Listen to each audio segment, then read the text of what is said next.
السلام عليكم ورحمة الله وبركاته.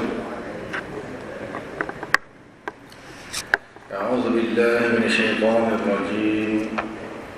بسم الله الرحمن الرحيم. إن الحمد لله نستعينه ونستغفره ونؤمن به ونتوكل عليه ونعوذ بالله من شرور أنفسنا ومن سيئات أعمالنا. من يهده الله فلا مضل له ومن يضلله فلا هادي له. أشهد أن لا إله إلا الله وحده لا شريك له وأشهد أن محمدا عبده ورسوله. اللهم صل على سيدنا محمد وعلى آله وصحبه أجمعين وبارك وسلم. أما بعد.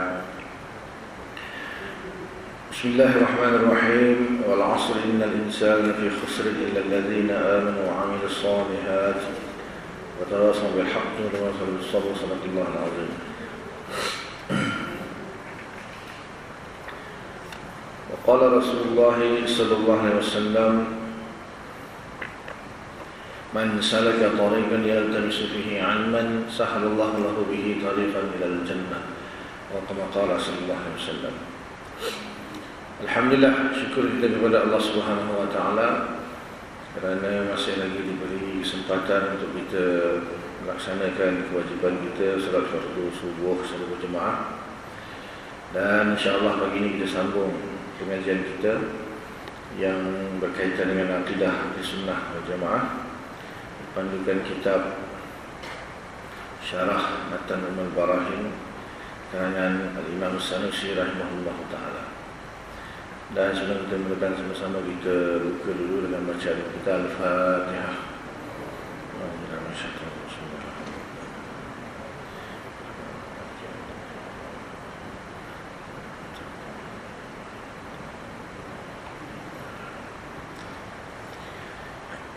Kita sambung daripada pertemuan yang lepas, iaitu tentang masalah hukum. Hukum ni ketetapan ataupun penafian sesuatu perkara ke atas sesuatu perkara yang lain, dan terbagi kepada tiga. Yang pertama, hukum syarak, itu hukum yang ditetapkan oleh Allah Subhanahu Wa Taala sebagai pembuat syarak itu sendiri. Yang kedua, hukum akal. Manusia diberi akal oleh Allah Ta'ala, maka dia boleh menilai sesuatu, lalu dia menghukumilah sama ada dia mengisbatkan, menetapkan atau dia menafi. Dan yang ketiga, hukum adat. Itu kebiasaan yang berlaku di dunia ni, sunnatullah, ketetapan yang Allah buat untuk memudahkan kehidupan manusia, hukum adat. Dan ketiga-tiga hukum ni dia ada hubungan antara satu sama lain, dan semuanya kembali kepada Allah juga. Jadi kekeliruan ataupun ketidakfahaman seseorang terhadap tiga hukum ni boleh menyebabkan berlaku kesilapan di dalam menghukumkan sesuatu. Jadi kalau kita faham, insya-Allah. Okay, hari itu kita bahas tentang hukum syarak. Di mana hukum syarak ni terbahagi kepada dua. Satu, hukum syarak yang berbangsa taklifi, iaitu satu bebanan yang telah dikenakan oleh Allah Ta'ala kepada manusia, yang mana hukum taklifi itu terbahagi kepada dua juga, iaitu satu tuntutan untuk dilaksanakan, dan satu lagi tuntutan untuk ditinggalkan. Tuntutan untuk dilaksanakan pun ada dua, satu mesti, satu tak mesti. Yang mesti dipanggil wajib, yang tak mesti dipanggil sunat. Tuntutan untuk meninggalkan pun ada dua, satu dipanggil haram, satu dipanggil makruh. Dan ada satu lagi berbentuk takhir, iaitu pilihan. Itu perkara yang harus, perkara yang jawaz. Nak buat boleh, tak nak buat pun boleh. Dan dia ada akibat lah. Daripada setiap tuntutan itu ada akibatnya. Yang wajib kalau dilaksanakan dapat pahala, dan kalau ditinggalkan dapat dosa. Dan yang sunat kalau dikerjakan dapat pahala, kalau ditinggalkan tak dapat pahala. Kemudian yang haram pun ada akibat dia, kalau dilaksanakan dapat dosa, kalau ditinggalkan ketika berhadapan dengan perkara itu diberi pahala. Juga makruh kalau dilakukan tak berdosa, tapi ditinggalkan ketika berhadapan dengan perkara itu dia dapat pahala. Dan yang harus, yang jaiz, yang jawaz ni, buat pun tak dapat dosa pahala, tak buat pun tak dapat dosa pahala. Dan kesemua ini dia dipanggil hukum li ghairihi. Hukum li zatihi. Hukum li zatihi, maknanya perkara itu sendiri, asal dia. Tetapi terkadang dia boleh berubah. Dia boleh berubah. Itu hukum li ghairihi. Dia boleh jadi berubah. Contohnya solat wajib. Jadi kita tahu bahawa kewajipan itu datang hanya setelah balik. Dan orang itu dia mesti berakal yang sempurna. Jadi kalau sebelum umur balik belum ada kewajipan, ataupun orang itu dia gila, mula normal tiba-tiba gila, maka gugur kewajipan, berubah jadi tak wajib. Atau wanita yang haid misalnya, wajib, tapi bila datang haid dia tak wajib, bahkan haram dia solat. Haram dia solat. Ini dipanggil hukum li ghairihi. Makan daging babi haram li zatihi. Tapi dalam keadaan tertentu darurat, misalnya dah nak mati, tak ada makanan lain, kalau tak makan mati, maka wajib makan daging babi. Berubah hukum jadi berubah. Dipanggil hukum li ghairihi. Makan bukan kerana apa, sebab menyambung nyawa itu wajib. Menyambung nyawa itu wajib. Jadi yang tak ada makanan lain, ada hanya misalnya daging babi, aku wajib dia makan untuk menyambung nyawa. Tapi sekadarnya lah. Jangan rasa sedap, tak pula tambah sepinggan. Itu tak boleh lah. Dia tuqaddaru biqadriha. Ad-daruratu tuqaddaru biqadriha. So darurat itu dikadarkan dengan sekadarnya sahaja. Tak boleh lebih. Itu hukum li ghairihi. Jadi yang menentukan hukum itu jadi wajib, tak wajib, bertukar, itu dipanggil hukum wadai. Satu lagi cabang hukum daripada hukum syarak dipanggil hukum wadai. Dan hukum wadai ini ada 5, dan sebagian ulama tambah lagi 2 jadi 7. Iaitu sebab, syarat, mani'. Mani' ini halangan. Kemudian sah, batal, azimah, rukhsah. So ini 7 hukum hukum wadai dipanggil. So campur dengan hukum taklifi tadi 5 jadi 12. Dan biasa kita jumpa benda ini dalam pengajian fiqh. Dalam pengajian fiqh biasa kita dengar syarat-syarat sah solat, sebab-sebab masuk waktu, sebab-sebab membatalkan solat, kemudian halangan-halangan yang menghalang sesuatu perkara, amalan itu sah ataupun batal.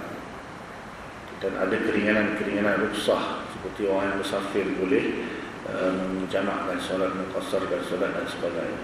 Itu dipanggil hukum wadai, disebut dalam kitab fiqh. Jadi basically semua hukum syarak atau hukum berbangsa taklifi dan wadai ini pembahasan dia dalam ilmu fiqh. Penggunaan dia pun dalam ilmu fiqh. Adapun ilmu akidah, dia lain sikit. Dia sedikit berbeza. Dia ada peranan hukum akal di sini. Bukan menafikan syarak, tetapi dia ada peranan akal dalam bab akidah. Di samping akidah itu sendiri ditetapkan oleh syarak, dan syarak mewajibkan kita beriman dan beriktikad. Tapi di sini ada satu lagi tuntutan, akal kita kena tunduk kepada syarak tersebut. Itu dipanggil hukum akal. nanti akan kita jelaskan insyaAllah. Itu dia punya lebih kurang kesimpulan lah terhadap pembahasan hukum. Walaupun hukum adat ni simple dia, itu hanya sekadar untuk kita memudahkan kehidupan di dunia. Macam contohnya, kita kalau lapar, kita tahu makan tu kenyang kan. Kalau kita sejuk, kita pakai selimut ke, atau tengok suasana lah, kita boleh sesuaikan diri kita. Dan ia juga supaya kita tidak tersalah i'tiqad. Walaupun kita tahu api membakar misalnya secara adat, tapi kita tidak boleh beriktikad bahawa api itu memang membakar. Jadi hanya sekadar adat saja. Boleh-boleh saja api tak terbakar. Seperti Nabi Ibrahim AS. Tapi jangan cuba di rumah. Jangan cuba-cuba di rumah nak mencabar Allah Ta'ala itu jangan. Sekadar adat saja. Tapi keyakinan kita tahu yang membakar Allah bukan api. Yang memotong adalah Allah bukan pisau. Walaupun adatnya pisau memotong. Hukum adat ini hanya untuk praktikal saja, kemudahan kita di dunia. Tapi keyakinan kita, i'tiqad, semuanya daripada Allah Ta'ala. Dan disebabkan gagal membezakan antara hukum adat dan hukum akal serta hukum syarak, banyak yang terjadi penyelewengan, terutama dalam akidah. Contoh, ada kelompok mengatakan bahawa Allah Subhanahu Wa Taala tidak boleh dilihat di akhirat. Sebab apa? Dia kata Allah itu tak berjisim, tak bertempat, tak berarah. Macam mana kita nak tengok? Dah tak bertempat, tak ada arah. Kalau kita nak tengok sesuatu, mestilah benda itu depan kita, dan dia mengambil ruang di depan, baru kita boleh tengok.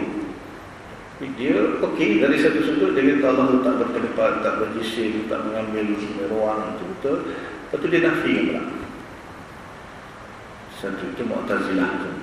Satu lagi kelompok kata oleh kerana kita akan melihat Allah, dia percayalah. Dia kata, Quran kata ya wujuhun yawma idzin nadhirah ila rabbiha nazirah. Dan wajah mereka berseri-seri dan kepada Tuhan mereka melihat. Dan hadis Nabi pun, Nabi kata innakum satarawna rabbakum kama tarawna al-qamara lailatal badri. Kamu akan melihat Tuhan kamu di mana kamu melihat bulan purnama di malam bulan penuh. Jadi dalil sampai Allah tu boleh dilihat. Kerana Allah tu boleh dilihat, maka mestilah Allah ada kat depan. Dia dah ada kat depan, maknanya ada di depan itu kan berarah mengambil ruang. Tidak macam kita tengok. Dua-dua salah. Sebab apa? Dia terkongkong dengan hukum adat. Dia cuba mengaitkan Allah ini dengan hukum adat. Dan dia tak boleh nak bayangkan kita di syurga melihat Allah dengan cara selain daripada mana kita melihat di dunia ini. Hukum adat. Bagaimana kalau kita nak kira betul-betul hukum adat, banyaklah perkara-perkara agama yang kita kena nafi. Nabi pergi Mi'raj, kalau ikut hukum adat, tak usah akal. Ikut hukum adat, pergi Mi'raj, berpuluh-puluh tahun punya perjalanan, satu malam.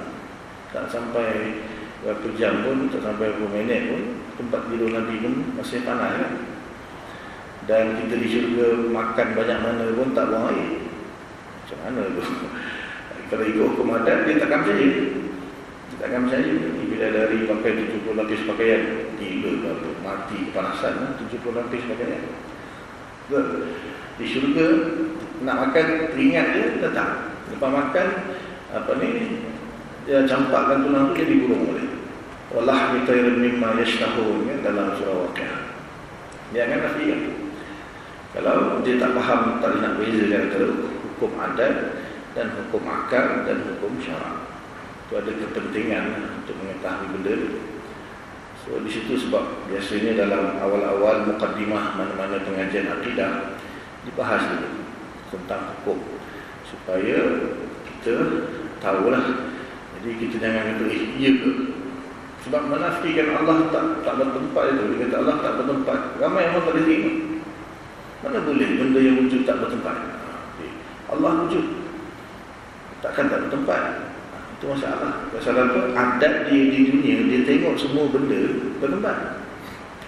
Jadi dia tak terima yang Allah tu tak berkembang. Sedangkan itu hanya hukum adat saja. Hukum adat. Banyak benda yang kita tahu syarat bagi kita yang menyalahi hukum adat. Tongkat Nabi Musa berubah jadi ular. Hukum adat boleh? Hukum adat tongkat jadi ular? Kalau ada saya nampak kan? Ahli sihir zaman Nabi Musa pun tak mampu buat. Sehebat-hebat ahli sihir pun, zaman Nabi Musa tu dia zaman yang paling dahsyat sihir. 80,000 ahli sihir nak lawan Nabi Musa. Bila dia tengok tongkat jadi ular betul, terus sujud kan, beriman kepada Allah. Sebab dia tahu ini bukan iman sihir. Mana adat tak boleh nak tukarkan tongkat jadi ular. Kerana kalau balik rumah tu nampak tak jadinya. Itu kepentingan mengetahui perbezaan antara hukum syarak, hukum akal dan hukum adat. Dan selalunya hukum akal dan syarak dia akan selari. Dia takkan canggah, takkan berlawanan antara satu sama lain. Kecuali orang tu dia akal tak betul, akal dia tersilap, atau dia tak dapat nak memahami syarak dengan betul, maka akan nampak berlaku percanggahan antara akal dengan syarak. Itu pun maknanya walaupun kita kata hukum akal, tapi tak semua akal manusia itu betul. Macam ahli falsafah kan, siapa tak kenal Aristotle, kehebatannya, Socrates, Plato, yang moden-moden, Newton, Darwin dan sebagainya. Semua hebat-hebat kan? Tapi kadang-kadang tersilap juga. Akal dia tersilap juga menghukumi sesuatu. Apa saja yang bercanggah dengan syarak, silap juga. Atau dia salah memahami syarak. Ini orang Islam. Dia salah memahami syarak. Bila dia salah memahami syarak, maka maknanya akal dia tidak betul. Sebenarnya itu kepentingan mengetahui perbezaan. Nanti kita akan bahaskan satu persatu insya-Allah dalam akidah. Itu sekadar mukadimah dia lah. Kita sambung lagi sikit insya-Allah. Bismillahirrahmanirrahim. Amma al-wad'u lahumā ay lit-talabi wal-ibāḥati fa'ibaratun an nasb asy-syar'i sababan aw syartan aw mani'an lima dzukira min al-ahkam al-khamsah ad-dakhilati fi kalamina tahta at-talabi wal-ibāḥah. Adapun hukum wad'i itu untuk tuntutan dan keharusan adalah suatu ungkapan daripada penetapan syarak pada suatu sebab, kemudian syarat dan mani' bagi kelima-lima hukum yang telah diucapkan, yang disebutkan di dalam hukum tuntutan tersebut, iaitu hukum taklifi. Yang saya sebut tadi lah, dia ada sebab, dia ada syarat dan dia ada mani'. Tambahan lagi nanti sah batal azimah rukhsah itu dalam pembahasan usul fiqh lah. Sini dia bagi contoh 3 tu yang penting. Yang pertama apa itu sebab. Fasababu ma yalzamu min adamihi al-adam wa min wujudihi al-wujud bin nazari ila dhatihi kazawali masalan. Fa inna syari'a wada'ahu sababan li wujubi az-zuhri فَيَلْزَمُ مِنْ وُجُودِهِ وُجُوبُ الظُّهْرِ وَمِنْ عَدَمِهِ عَدَمَ وُجُوبِهَا. Sebab adalah sesuatu yang ketiadaannya menetapkan ketiadaan dan wujudnya menetapkan wujud dengan memandang zatnya, seperti tergelincirnya matahari ke arah barat misalnya menundukkan masuknya waktu zuhur, kerana Allah Ta'ala telah menjadikannya sebagai sebab untuk masuknya waktu zuhur dan wajibnya solat zuhur. Jadi sebab wujudnya ada kewajipan solat zuhur, dan sebab tidak wujudnya tidak ada kewajipan solat zuhur. Ya, Allah menuntut kita untuk solat. Contohnya solat zuhur, salah satu daripada 5 waktu yang wajib kita laksanakan. So wajib melaksanakan solat zuhur itu hukum taklifi, wajib. Tapi kewajipan itu boleh ke sembahyang kita sembahyang zuhur sekarang? Sembahyang zuhur wajib kan? Boleh sembahyang sekarang kan? Tak boleh. Tak boleh. Walaupun solat sembahyang zuhur itu wajib, tapi kita nak sembahyang sekarang boleh? Tak boleh. Sebab apa? Belum ada lagi sebab-sebab yang menuntut kita melaksanakan solat zuhur itu. Syarat-syaratnya belum lagi terlaksana. Sebab syarat bagi kewajipan solat zuhur itu ada banyaklah. Antaranya masuk waktu zuhur itu. Dan apakah sebab yang menunjukkan masuknya waktu zuhur itu? Iaitu tergelincirnya matahari ketika istiwa lah. Istiwa itu dipanggil waktu istiwa. Bila matahari tegak di atas bumi dipanggil istiwa. Kemudian bila matahari bergerak, berarti tak berhentilah dia jalan kan. Walaupun bumi yang pusing bila antara matahari yang jalan itu pun tempat lain lah. Jadi bila dia mula bergerak ke arah barat sedikit dalam 5-10 minit, masuklah waktu zuhur. Istilah dia kita panggil tergelincir ni matahari. Istilah lalu matahari tergelincir apa ya. Maksudnya dia bila dia akan terbit dari timur sampai satu tahap dia akan tegak. Biasanya pukul 12. Tapi Tuan Mahathir dia bijak sikit, dia kedepan sikit. Jadi pukul 1 kan dia cepatkan 1 jam. Kan asalnya itu 12. Ukuran apa? Ukuran tu dijadikan pukul 12 tu sebagai tengah malam kan, 12 tengah malam, 12 tengah hari. Apa maksud tengah hari tu? Tengah-tengah, matahari betul-betul tempat tengah. Tapi kita pukul 1 lebih sikit kan, 1 lebih 10 minit. Asalnya 12. Masa dia jadi berhenti kan, dia ubah sejam depan. Tu ada satu dia punya wawasan juga. Asalnya tegak. Lepas bila dia mula bergerak ke barat, istilah dia kita panggil tergelincir matahari ke barat, masuk waktu zuhur. Baru boleh kita sembahyang zuhur. Tapi ada syarat-syarat lain. Kena bersuci daripada hadas dan najis, kena menutup aurat, kan, kena menghadap kiblat. Itu syarat pula. Yang ni dibahas contoh sebab. Kalau orang tanya besok Dajjal datang, dia berhentikan matahari selama setahun, macam mana nak sembahyang? Betul? Ada dengan hadis tu. Hadis sahih. Jadi ketika Dajjal muncul nanti, dia akan berhentikan. Kalau yang ikut Newton punya teori bumi yang bergerak kan, sebenarnya dia berhentikan menggerakkan bumi. Tapi kita nampak macam matahari kita berhenti. Maksudnya satu dunia dia bayangkan mana yang pagi-pagi lah selama setahun, tengah hari selama setahun, petang selama setahun, malam selama setahun. Macam mana nak sembahyang, macam mana nak puasa, macam mana nak kerja, macam mana nak tidur, macam mana nak makan. Makan tak apa lah, lapar makan lah. Tidur, mengantuk tidur, setahun. Itu ada isu lah. Maka itu kita kata special case lah. Special case bukan bermakna solat tak wajib. Solat tetap wajib diukur mengikut masa yang standard. Masa itu kalau ada jam, senang. Dipastikan bateri tak habis. Kalau tak ada jam pun ada cara lah mengukur masa itu, ada cara. Apa ni, dan yang ada jam pun zaman kita pun baru je siap ke? Tahun pertama dulu, kena dulu. Jam pasir ke, jam ni tak tahu lah. Perang dunia pertama ke dulu. Kerana ada zaman yang tak ada jam macam ni kan, tak ada jam tu, tapi tetap juga dia boleh ukur masa. Jadi nanti pada waktu tu diukur masa lah untuk kita melaksanakan. Maksud saya nak beritahu bermakna hukum wada'i tak ada, tak wajib lah solat. Kan, nak tunggu matahari tak tergelincir bagi yang malam 24 jam, sedap pun tak payah. Setahun. Puasa pun tak payah lah. Kan? Tapi waktu tu lain lah, itu ada pengecualian. Cuma nak bagi tahu lah, maknanya Allah Ta'ala yang ciptakan sebab itu.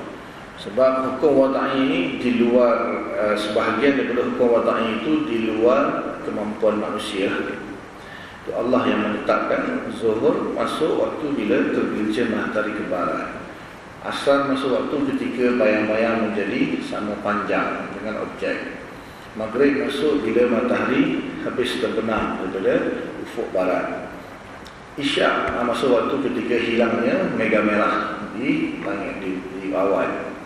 Subuh masuk ketika terbitnya fajar shadiq, cahaya putih yang melintang di ufuk timur, dan habis ketika matahari terbit. Itu sebab yang menunjukkan masuk waktu. Itu dipanggil hukum wada'i. Contoh dia lah.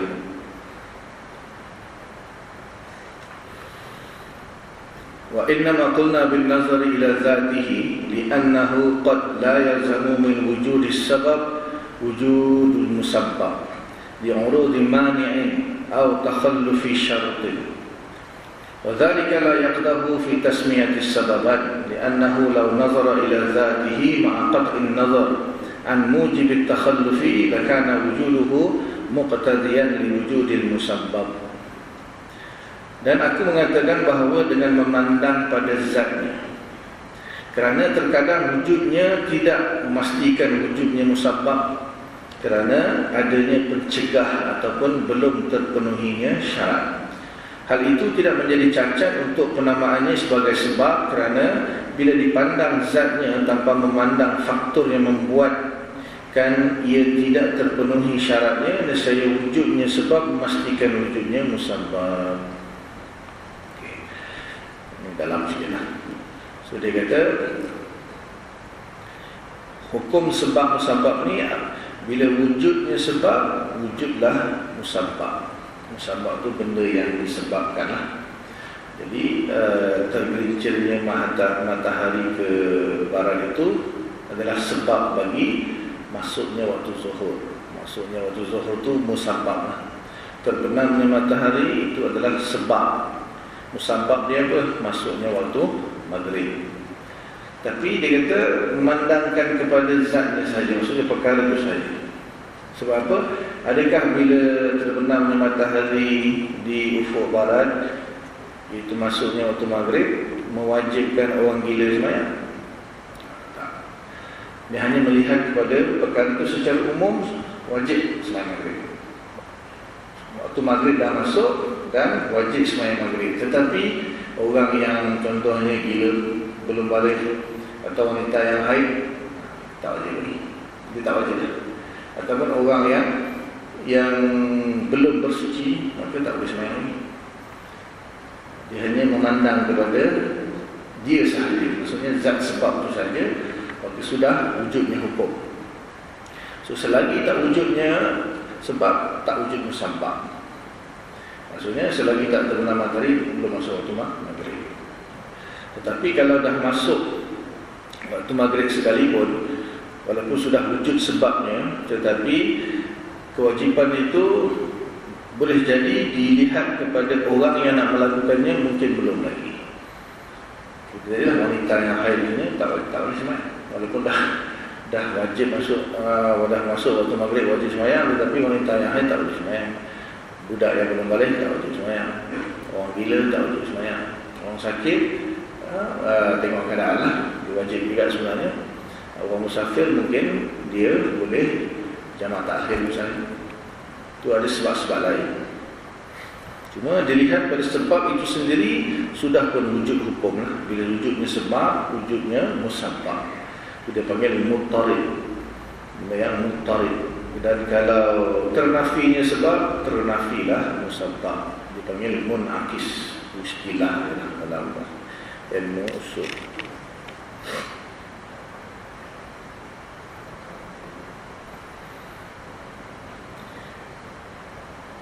Wa amma syartu, ini pergi pada nombor 2, iaitu syarat.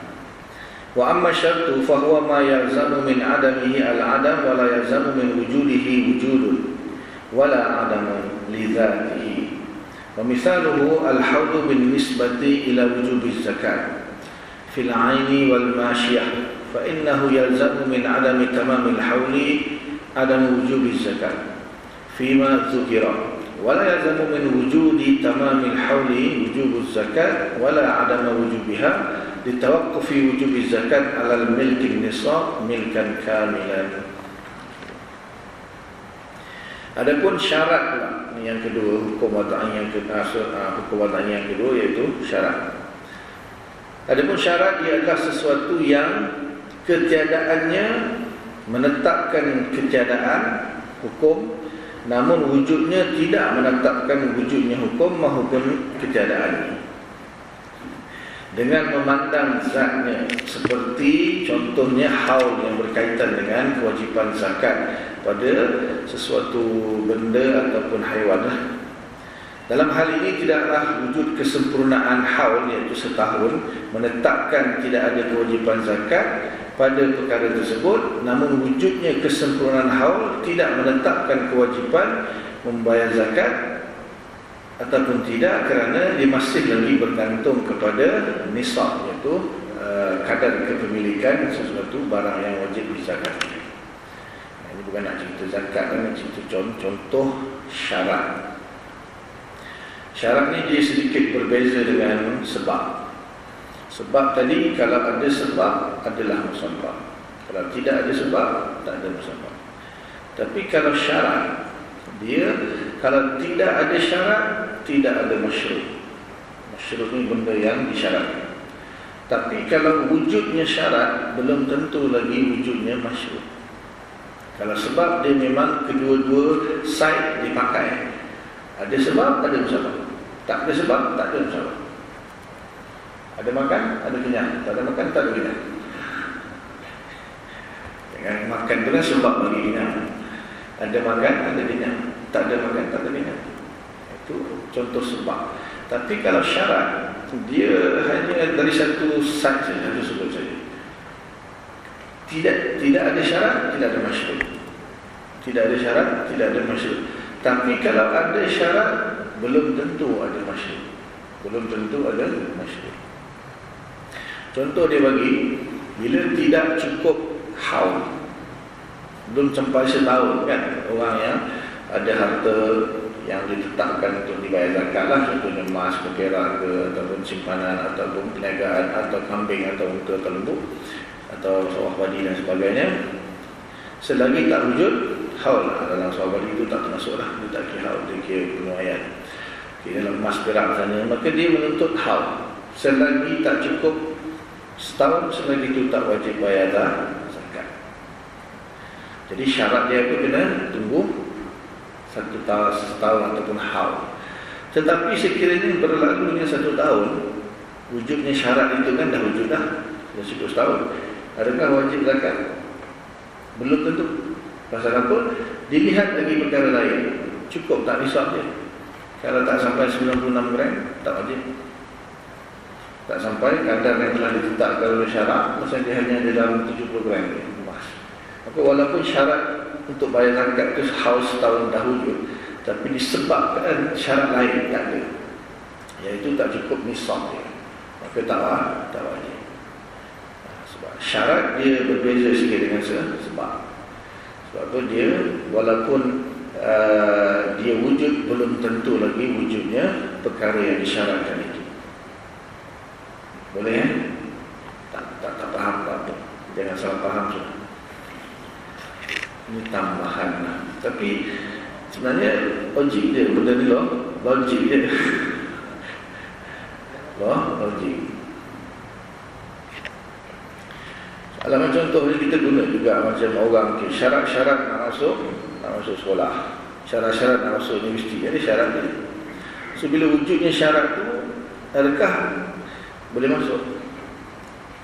Sebab syarat kan kadang-kadang bukan satu, syarat banyak.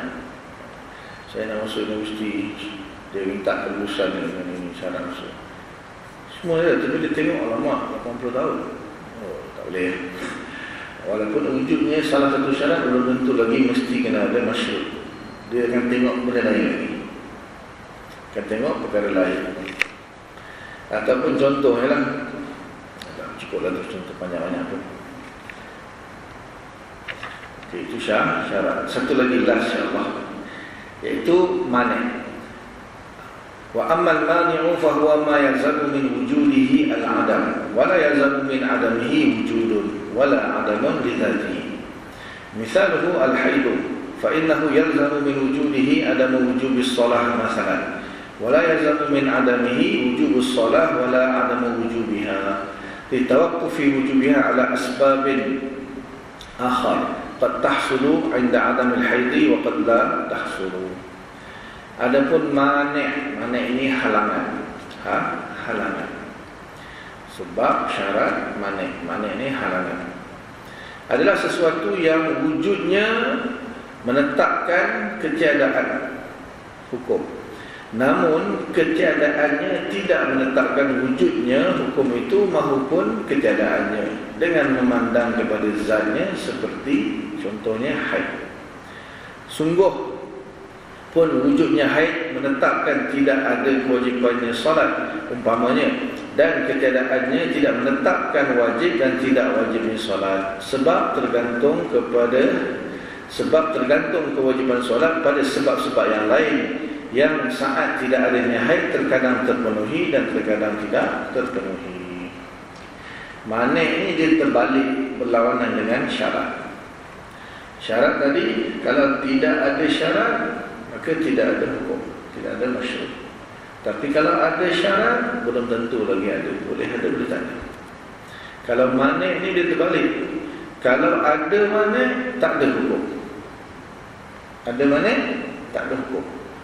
Contohnya, ada haid, maksudnya kedatangan haid, tak ada hukum. Hukum. Tak boleh solat, tak wajib solat. Bahkan haram. Tapi kalau tidak ada mani', tidak ada haid, adakah hukum? Belum tentu. Boleh jadi ada, boleh jadi tak ada. Pasal apa? Dia bergantung kepada sebab lain. Walaupun dia tidak ada haid, tapi dia gila. Tak ada hukum. Belum tentu dia tak ada haid, berarti dia wajib. Dia tengok pada sebab lain lagi. Boleh kan? Senang ni kan? So, 3 lah. Di sini dia nak cerita contoh hukum wada'nya. Sebab syarat mana? Sebab dia muttarid munakis. Dia dua sudut dia berlaku. Maksudnya ada sebab, ada musabab. Tak ada sebab, tak ada musabab. So dari segi ada dan tak ada ni dua-dua sama. Kalau syarat, dia sama dari segi tidak ada saja. Tidak ada syarat, tidak ada masyarakat. Tapi kalau ada syarat, belum tentu lagi ada masyarakat. Boleh ada, boleh tak ada. Kalau mani' terbalik. Kalau ada mani' tak ada hukum. Tapi kalau tak ada mani', belum tentu ada hukum. Boleh ada, boleh tak ada. Itu sahajalah ya, kesimpulan hukum wada'i. Boleh? Tak apa, ini tambahannya. Cuma dalam fiqah, contohnya ni cerita hukum secara umum. Nanti bila dalam fiqah dia beritahu semua benda tu, syarat wajib solat, ataupun sebab-sebab yang menghalang seseorang itu solat, ataupun mani'-mani' yang menunjukkan tidak wajib satu kewajipan itu dah dibahas dalam fiqah. Dia akan bagi tajuk dia. Ni bila bab ni dia akan bahas secara umum saja, supaya kita ada gambaran sikit lah. Jadi kuliahnya adalah faedah juga kan, ada tambahan ilmu, tambahan. Tak wajib pun tahu ni. Yang penting wajibnya kita tahu bila benda tu apa dia. Bila kita belajar fiqh, dia akan terangkan. Ini dia hanya terangkan secara kulli, secara umum saja, supaya kita tahu hukum tu bukanlah semata-mata hukum taklifi saja. Dia ada hukum wadai, ataupun kita faham bahawa hukum bukan semata-mata syarak saja, ada lagi hukum akal, ada hukum adat. Dan insya-Allah kita akan sambung nanti pada bulan tahun depan, insya-Allah. Tak lama lagi tahun depan kita akan sambung hukum adat dan juga hukum akal, insya-Allah. Ada soalan sekarang yang berkaitan ataupun yang tak berkaitan pun boleh.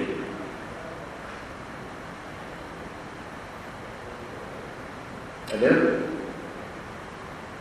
Ada soalan? Tak ada ya?